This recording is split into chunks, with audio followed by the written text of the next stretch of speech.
আজকে 6 মার্চ 2026 খ্রিস্টাব্দ। এখন জেলা পরিষদ হল রুমে আছি। আমার পাশে আমার শ্রদ্ধেয় দাদা, বাংলাদেশ প্রেস ক্লাব কেন্দ্রীয় কমিটির সভাপতি সাংবাদিক ফরিদ খান আছেন। আজকে হালিম মণ্ডলের রাজশাহী বিভাগীয় কমিটির বাংলাদেশ প্রেস ক্লাবের সভাপতি মরম হালিম মণ্ডলের স্মরণ সভা ছিল। আজকে দোয়া ইফতার মাহফিল হলো। একটু কিছু স্মরণীয় কিছু বলবেন আর কি, আর কিছু না।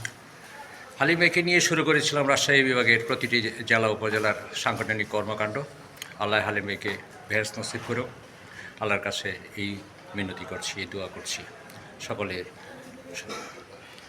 আপনি অনেক পরিশ্রমী মানুষ, সারা বাংলাদেশ পরিশ্রম করছেন, সফর করছেন, এই বগুড়াতে আসছেন। বগুড়াতে এসে আপনার কেমন লাগছে? খুব ভালো লাগছে। আপনাদের সহযোগিতাই বগুড়ার এই অনুষ্ঠান সফল এবং আশা করি সার্থক হয়েছে। আগামীতেও আমরা এইভাবেই আপনাদের সহযোগিতা। ধন্যবাদ আপনাকে। আমি মিলন চন্দ্র দেবনাথ, প্রচার সম্পাদক বাংলাদেশ প্রেস ক্লাব নওগাঁ সদর উপজেলা শাখা। আপনার সঙ্গে অনেকবার ফোনে কথা বলছি বা হোয়াটসঅ্যাপে অনেক কথা হয় অনেক সময়। ধন্যবাদ।